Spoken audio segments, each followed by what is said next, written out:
Hello student, তো আমরা পড়ছিলাম ক্লাস 12-এর রাসায়নিক তাপগতিবিদ্যা চ্যাপ্টার, যেখানে আমরা লাস্ট পড়েছিলাম ক্যালোরিফিক ভ্যালু। ঠিক আছে, তো আজকে আমরা পড়ব রাসায়নিক তাপগতিবিদ্যার দশা পরিবর্তনে এনথ্যালপির পরিবর্তন। ঠিক আছে, সবাই হেডিং দাও, দশা পরিবর্তনে এনথ্যালপির পরিবর্তন। দেখো, দশা পরিবর্তন বা অবস্থার পরিবর্তন বলতে আমরা কি বুঝি। সাপোজ কোনো একটা ভৌত প্রক্রিয়ায় পদার্থ যখন একটা ভৌত অবস্থা থেকে আর একটা ভৌত অবস্থায় পরিবর্তিত হবে, কিন্তু পদার্থের অণুর যে গঠন বা যে সমস্ত কেমিক্যাল প্রপার্টি বলো, সেগুলো কিন্তু আনচেঞ্জ থাকবে, সেগুলোর কোনো কিন্তু পরিবর্তন হবে না। তাহলে আমরা বলবো যে ওই উক্ত পদার্থের দশার বা অবস্থার পরিবর্তন ঘটেছে। ঠিক আছে, এবার দশা পরিবর্তনের বিভিন্ন ধরনের ভৌত প্রক্রিয়া আছে। তার মধ্যে এক নম্বর দেখো, গলনের, মানে কঠিন পদার্থ যদি গলে, মানে কঠিন থেকে যদি তরল হয়, তাহলে একটা যে ভৌত পরিবর্তন হয় সেটাকে বলা হয় কঠিনের গলন। ঠিক আছে, কঠিনের গলন, বা যেটাকে আমরা অ্যাকচুয়ালি বলতে পারি গলনের এনথ্যালপি। ঠিক আছে, কি বলবো আমরা? গলনের এনথ্যালপি।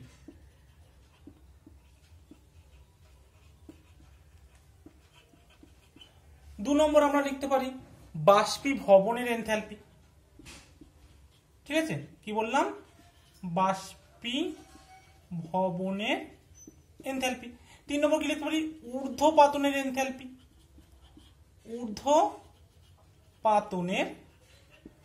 এনথ্যালপি।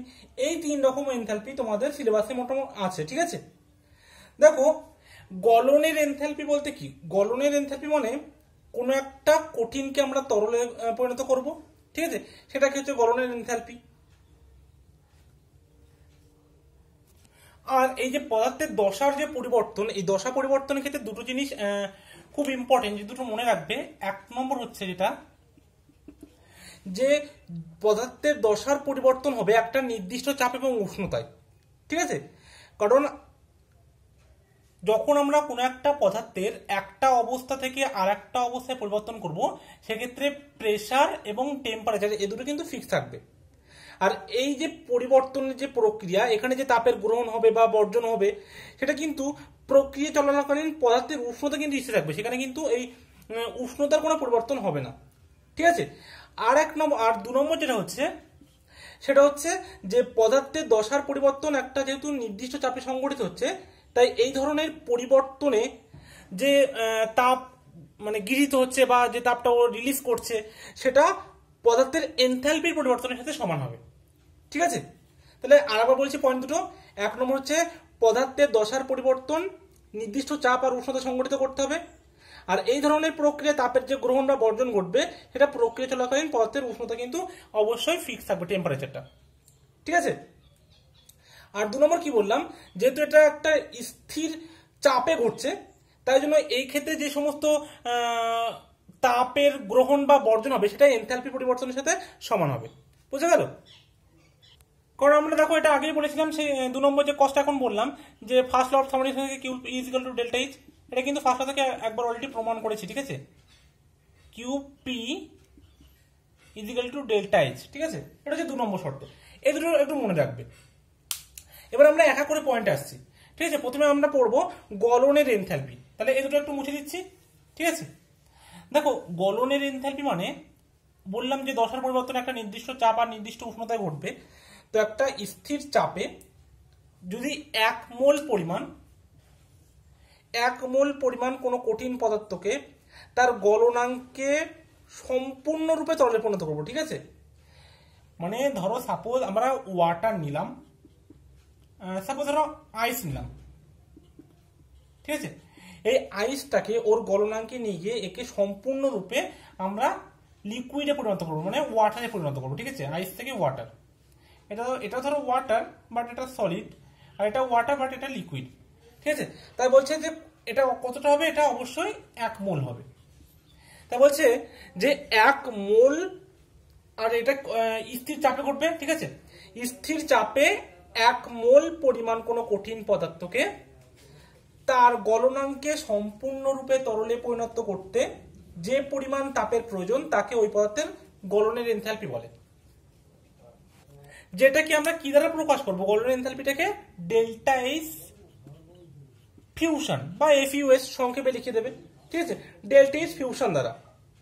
এবার দেখো প্রকৃতপক্ষে কোন একটা পদার্থের যে গলনের এনথালপি সেটা কিন্তু ওই পদার্থের গলনের মোলার লিন তাপ, ঠিক আছে। যেহেতু তোমরা লিন তাপ পড়ে থাকবে তাহলে নিশ্চয়ই জানতে পারবে। আর একটা জিনিস, যেহেতু গলন একটা তাপগ্রাহী, কারণ কি এখানে আমাদেরকে তাপ দিতে হচ্ছে, তাহলে তো মেল্ট করবে এই আইসটা, তারপর তো এই আইসটা সলিড থেকে লিকুইড হবে, কারণ কি এখানে আমাদেরকে তাপ দিতে হবে। সেই জন্য এই যে ডেল্টা এইচ ফিউশন এদের মান সবসময় কি হবে? ধনাত্মক, কারণ এটা কি, এটা এন্ডোথার্মিক প্রসেস। আর আমরা জানি এন্ডোথার্মিক প্রসেসের ক্ষেত্রে ডেল্টা এইচ এর মান কি হয়? পজিটিভ হয়, কারণ এখানে তাপ দিতে হয় এদেরকে, ঠিক আছে। এবারে দেখো এই গলনের যে এনথালপি, এই গলনের এনথালপিটা কিসের উপর ডিপেন্ড করে? মানে কোনো একটা সলিডের ক্ষেত্রে বেশি হচ্ছে, কোনো একটা সলিডের ক্ষেত্রে কম হচ্ছে, কিন্তু কিভাবে হচ্ছে? দেখো যে সমস্ত সলিডগুলো আমরা পাই, অ্যাজ ফর এক্সাম্পল আমরা যদি NaCl ধরি আর ধরো আয়োডিন ধরি, এটাও সলিড এটাও সলিড, সলিড মানে কঠিন, ঠিক আছে। এটা হচ্ছে খাদ্য লবণ, ঠিক আছে। এবার দেখো এই যে বা বরফ যদি আমরা ধরি, আইস, এটাও কঠিন, সলিড এটা। এবার দেখো এই NaCl, এই NaClটা হচ্ছে একটা আয়নিক সলিড। কি বললাম? আয়নিক সলিড, মানে যেটাকে আমরা বলতে পারি আয়নীয় কঠিন, ঠিক আছে, আয়নীয় কঠিন। আর এই যে আয়োডিন, এই আয়োডিনটা কি? এটা হচ্ছে আণবিক কঠিন, ঠিক আছে, মলিকুলার সলিড, যেটাকে আমরা বলি মলিকুলার সলিড বা মলিকুলার কঠিন যেটা আমরা বলি, ঠিক আছে।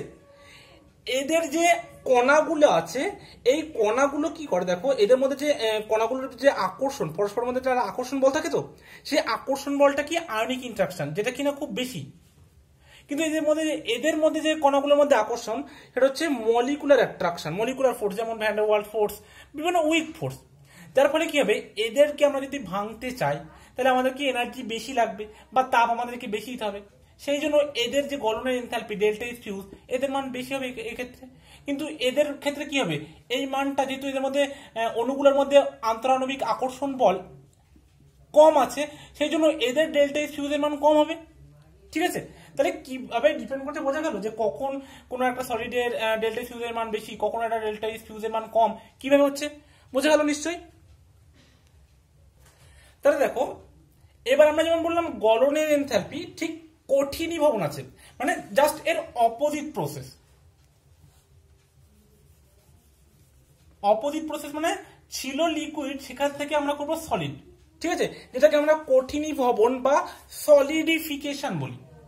কি বললাম? সলিডিফিকেশন বা কঠিনী ভবন, ঠিক আছে। তাহলে দেখো এই যে সলিড থেকে লিকুইড করলাম, যেটা আমরা গলনের এনথালপি বলছি ডেল্টা এইচ ফিউজ, এর মান সাপোজ আমি ধরলাম কত?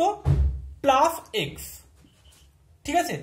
তাহলে এর যে অপোজিট মানে কঠিনী ভবনের ক্ষেত্রে, ঠিক আছে, যে বা সলিডিফিকেশন, তার ক্ষেত্রে হবে -x, ঠিক আছে। মানে যে পরিমাণ তাপ আমাকে দিতে হয়েছিল এটাকে গলানোর জন্য, সেই পরিমাণ তাপ যদি আমরা তুলে নিই বা সেই পরিমাণ তাপ যদি এই লিকুইডটা ছেড়ে দেয়, তাহলে সে আবার কঠিনে পরিণত হবে, ঠিক আছে। তার মানে আমরা বলতে পারি যে কঠিনী ভবনটা গলনের বিপরীত প্রক্রিয়া। কঠিনী ভবনটা এই যে গলন ছিল এর বিপরীত প্রক্রিয়া। এর জন্য নির্দিষ্ট চাপ আর উষ্ণতায় কোন একটা পদার্থের কঠিনী ভবনের এনথালপিটা হচ্ছে এর মাইনাস হবে, এর যা ভ্যালু হবে তার নেগেটিভ ভ্যালুটা হবে ওর কঠিনী ভবনের। একটা এক্সাম্পল ধরো বলি, সাপোজ ধরো কোনো একটা জল, ঠিক আছে, জল আমরা যদি বরফকে যদি গলাই, এই বরফ থেকে যে জলটা হচ্ছে, এর ক্ষেত্রে ধরো আইস থেকে H2O লিকুইড হচ্ছে, ঠিক আছে। এক্ষেত্রে যদি ডেল্টা এইচ এর মান +6.02, ঠিক আছে, 6.02 কিলোজুল পার মোল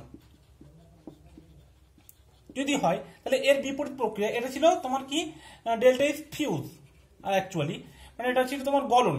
আমি যদি কঠিনী ভবনের ক্ষেত্রে বলি তাহলে হবে সেটা কঠিনী ভবনের ক্ষেত্রে মানে সেটা হচ্ছে H2O লিকুইড ছিল, সেখান থেকে আইস, সেক্ষেত্রে ডেল্টা এইচ এর মানটা কত হবে? সেক্ষেত্রে ডেল্টা এইচ এর মানটা হবে -6.02 কিলোজুল পার মোল। বুঝা গেল? মানে জাস্ট অপোজিট। এটা হচ্ছে জলের কঠিনী ভবনের এনথালপি। এবার আমরা তাহলে 2 নম্বর আসছে, এটা মুছে দিলাম, সবাই নিশ্চয়ই বোঝা গেছে। এবার আর তোমরা সবাই হেডিং দাও বাষ্পীভবনের এনথালপি, এনথালপি অফ ভ্যাপোরাইজেশন। তাহলে দেখো বাষ্পীভবনের এনথালপি মানে কি? এখানে আমরা কি করব, স্থির চাপে 1 মোল পরিমাণ কোন একটা তরল নেব, সেই তরলকে তার স্ফুটনাঙ্কে পৌঁছে সম্পূর্ণরূপে বাষ্পে পরিণত করতে যে পরিমাণ তাপের প্রয়োজন সেটাকে বলবো ওই পদার্থের বাষ্পীভবনের এনথালপি, এবং যেটাকে ডেল্টা এইচ ভেপার এইভাবে লেখা হয়। ঠিক আছে,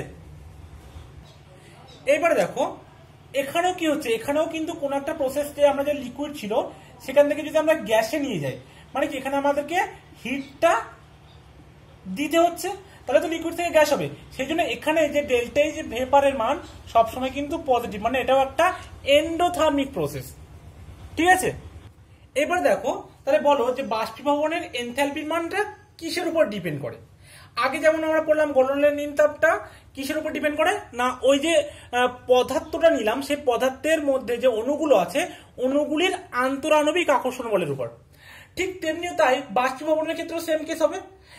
যে সমস্ত যে তরল পদার্থ আমরা নিলাম সেই তরল পদার্থের যে অণুগুলো আছে সেই অণুগুলোর আন্তরাণবিক আকর্ষণ বলের মান যে ক্ষেত্রে বেশি হবে সেক্ষেত্রে আমরা ডেল্টা এইচ ভেপারের মান বেশি পাবো, যাদের কম বেশি সেখানে কম পাবো।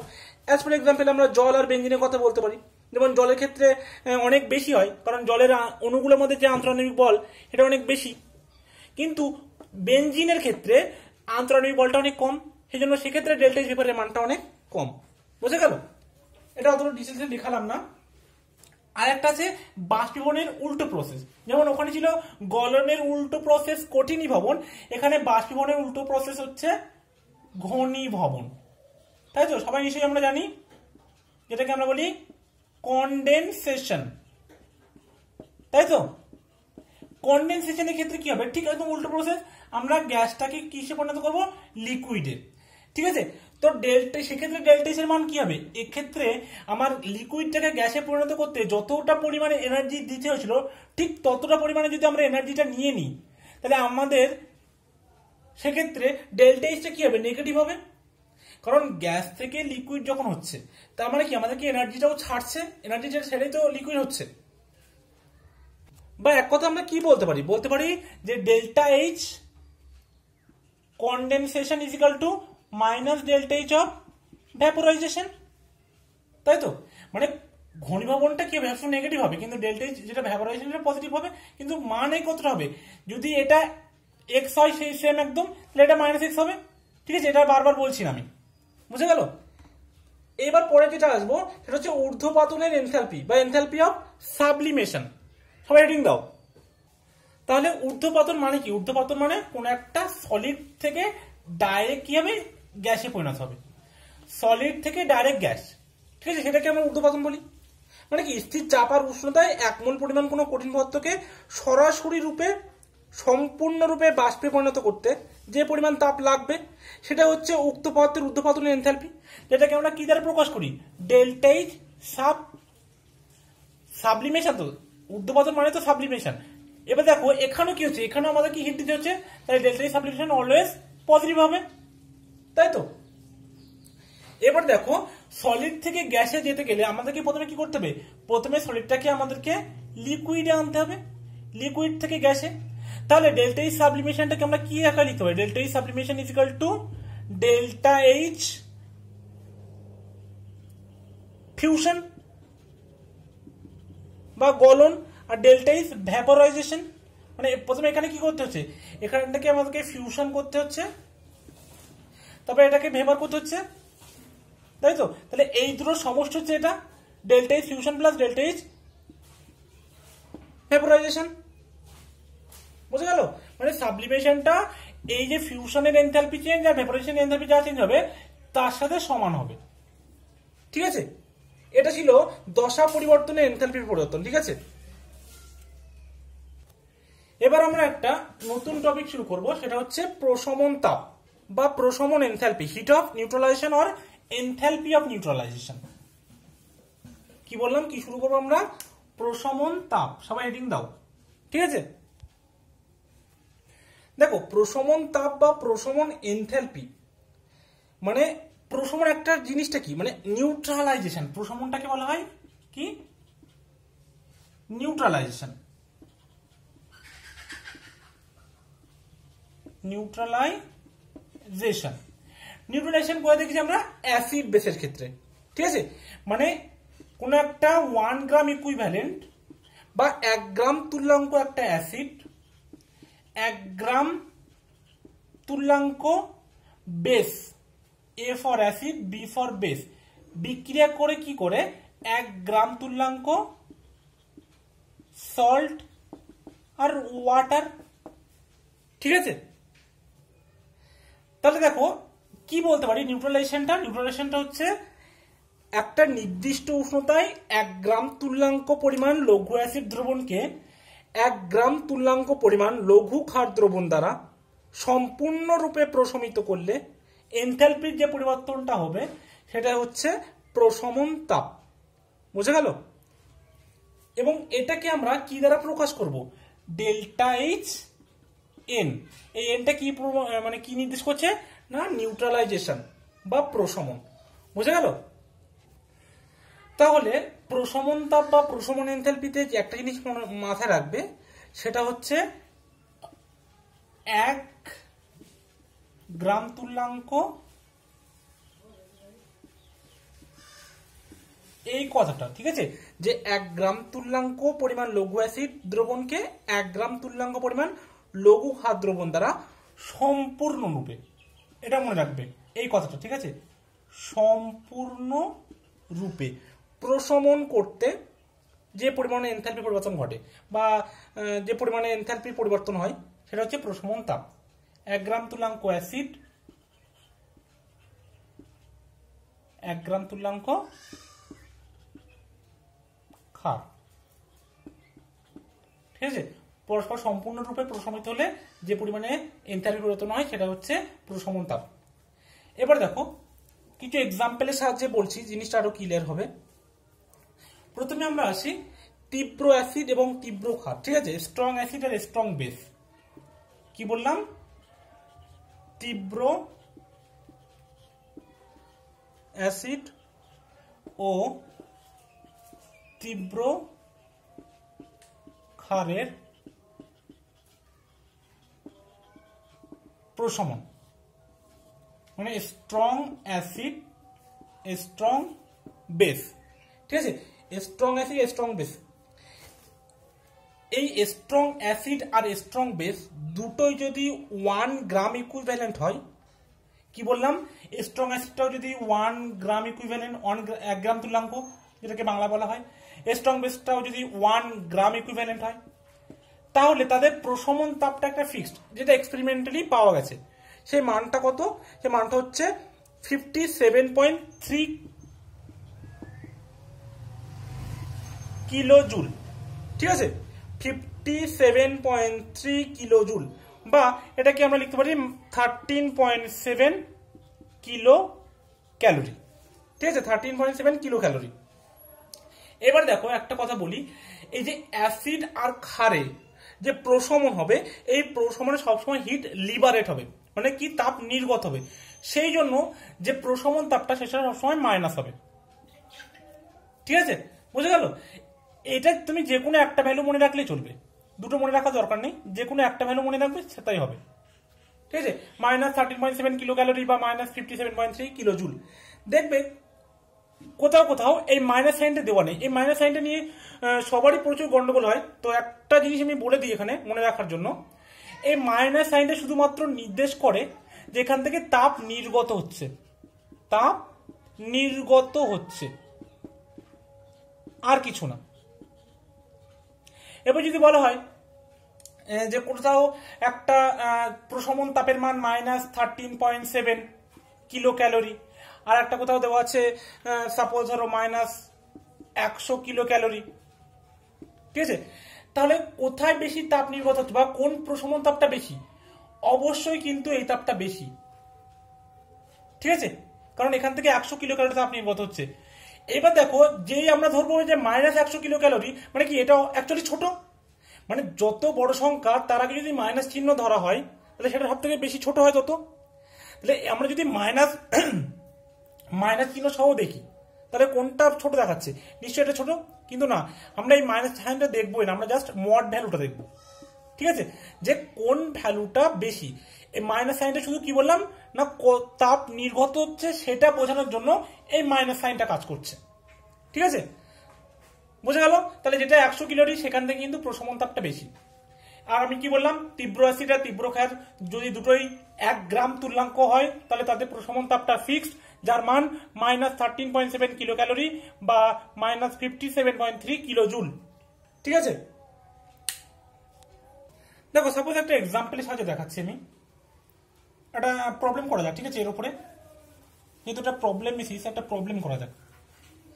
সাপোজ হলো বলছে যে আমাদেরকে প্রশমন তাপের মান বার করতে, ঠিক আছে, বললো দেখাচ্ছে, সাপোজ দিয়েছে আমাদেরকে HCl দিয়েছে আর NaOH, ঠিক আছে, এটাও কিন্তু স্ট্রং অ্যাসিড, এটা কিন্তু স্ট্রং বেস, ঠিক আছে। এবার এটা বলেছে দেখো 1 মোল, সাপোজ এটা সাপোজ হলো বলেছে 0.5 মোল, মানে হাফ মোল আর কি, ঠিক আছে।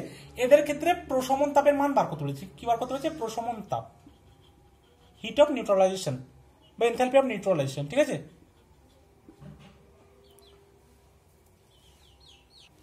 এবার দেখো, আমরা কি জানি যে স্ট্রং অ্যাসিড আর স্ট্রং বেস যখন রিয়াকশন করে তখন কি হয়, তখন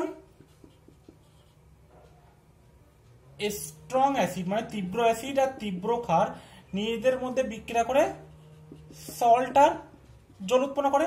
তো এখানে HCl আর NaOH এরা বিক্রিয়া করে কি তৈরি করবে? একটা সল্ট তৈরি করবে, NaCl, আর জল উৎপন্ন করবে, তাই তো।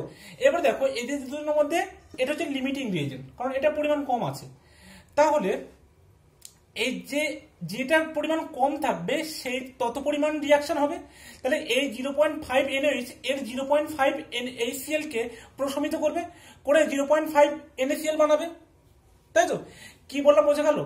যেটার পরিমাণ কম থাকবে, কারণ আমরা যদি এখান থেকে মোল সংখ্যা হিসাব করি তাহলে দেখা যাচ্ছে যদি এর 1 মোল বিক্রিয়া করে, এরও যদি 1 মোলের সাথে 1 মোল, তাহলে এটা মোলটা নেগেটিভ হয়েছে না, -0.5, যেটা কিনা বাস্তবে অসম্ভব। সেই জন্য যেটার পরিমাণ কম থাকবে ততটা বিক্রিয়া করবে, ঠিক আছে, মানে এর বেশি থাকলেও বিক্রিয়া করবে কতটা? এতটা। এটা কিন্তু আমি একদম পুরো ফার্স্ট চ্যাপ্টারে যখন লিমিটিং রিয়েজেন্ট পড়েছিলাম সেখানে কিন্তু বলেছিলাম, এখানে NaOH হচ্ছে লিমিটিং রিয়েজেন্ট, ঠিক আছে। তাহলে দেখো, এক্ষেত্রে 0.5 বিক্রিয়া করেছে, পড়ে আছে 0.5, আর এখানে আছে 0.5 মাইনাস 0.5 মানে 0, মানে NaOH আর নেই, পুরোটা বিক্রিয়া করে কিন্তু 0.5 NaCl তৈরি করেছে। আর যেহেতু জল এটা একটা সলভেন্ট, এটা লিকুইড, তো এটার আমরা গণনার বাইরে রাখি, এটা বলেছিলাম আগে, ঠিক আছে। এবার দেখো, তাহলে এখানে যে এনথ্যালপি বা প্রশমন তাপ কত সেটা কিভাবে বুঝবো? দেখো, আমরা কি বলেছিলাম যে 1 গ্রাম ইকুইভ্যালেন্টের জন্য যদি স্ট্রং অ্যাসিড আর স্ট্রং বেস হয় তাহলে তাদের প্রশমন তাপের মান কত? -13.7 কিলো ক্যালোরি, তাই তো, বা 57.3 কিলো জুল। তাহলে যদি -13.7 কিলো ক্যালোরি নিই, তাহলে দেখো এবার আমাদের আছে কত মোল, ঠিক আছে, 0.5 মোল, বা যেটাকে আমরা বলি হাফ, ঠিক আছে। হাফ গ্রাম ইকুইভ্যালেন্টের জন্য কত হবে? তাহলে -13.7/2 হবে। এবার যা অ্যান্সার আসবে সেটা আসবে। তাই প্রশমন তাপ মানে এত, 1 গ্রাম ইকুইভ্যালেন্টের প্রশমন তাপ এত, তাহলে এখানে কতটা প্রশমিত হয়েছে? 0.5 মোল প্রশমিত হয়েছে। তাহলে 0.5 মোল বা হাফ মোলের হাফ গ্রাম ইকুইভ্যালেন্টের প্রশমন তাপ কত? ওটা বাই 2, বোঝা গেল? এখান থেকে আরো একটা জিনিস বলে দিই, এটা গেল স্ট্রং অ্যাসিড স্ট্রং বেস। এইবার যদি উইক অ্যাসিড উইক বেস হয়, বা যদি দুটোই উইক হয়, কি বললাম, যদি অ্যাসিডটা উইক হয় বা বেসটা উইক হয়, বা উভয় মানে অ্যাসিড অ্যান্ড বেস দুটোই যদি উইক হয়, সেক্ষেত্রে কি হবে? সেক্ষেত্রে কিন্তু ওই যে প্রশমন তাপ সেই প্রশমন তাপের মানটা এই -13.7 কিলো ক্যালোরি বা -57.3 কিলো জুল এর কম হবে, ঠিক আছে। -57.3 কিলো জুল এর কম হবে, ঠিক আছে। কেন কম হবে? এবার এই মাইনাস চিহ্নটা কিন্তু তোমরা ধরবে না, সবসময় সেটা তাপ নির্গত হচ্ছে সেই জন্য। মানে তোমরা অ্যাকচুয়ালি বলতে পারো এখানে 13.7 কিলো ক্যালোরি বা 57.3 কিলো জুলের থেকে কম হবে, ঠিক আছে। এবার কেন কম হবে? দেখো, যেহেতু অ্যাসিড বা বেস বা অ্যাসিড বেস উভয়ের কথা যদি বলো, যেহেতু এটা উইক, ঠিক আছে, তো এদেরকে প্রথমে আয়নে ভাঙতে কিছুটা পরিমাণে এনার্জি লস হয়, সেই জন্য কিন্তু প্রশমন তাপটা একটু কম হয়, ঠিক আছে। মানে সেক্ষেত্রে মানে উইক অ্যাসিড উইক বেস বা উইক অ্যাসিড অ্যান্ড বেসের ক্ষেত্রে যে প্রশমন তাপটা আমরা বার করব, প্রশমন তাপটা, সেই তাপটা এইভাবে বার করতে হবে যে মৃদু অ্যাসিডের আয়নীভবন তাপ, মানে যে উইক অ্যাসিডটা নিয়েছি মৃদু অ্যাসিড, বা যদি ক্ষারটা হয় মৃদু মৃদু ক্ষার হয় তাহলে এই মৃদু ক্ষারের, কি বললাম, মৃদু অ্যাসিড বা মৃদু ক্ষারের যে আয়নীভবন তাপ, ঠিক আছে। মানে এদেরকে প্রথমে তো আয়নে ভাঙতে হবে,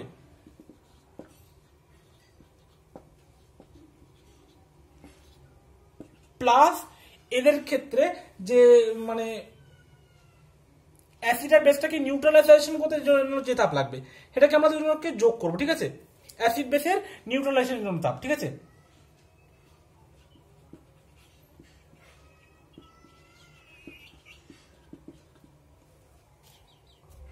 অ্যাসিড ক্ষারের বিক্রিয়ায়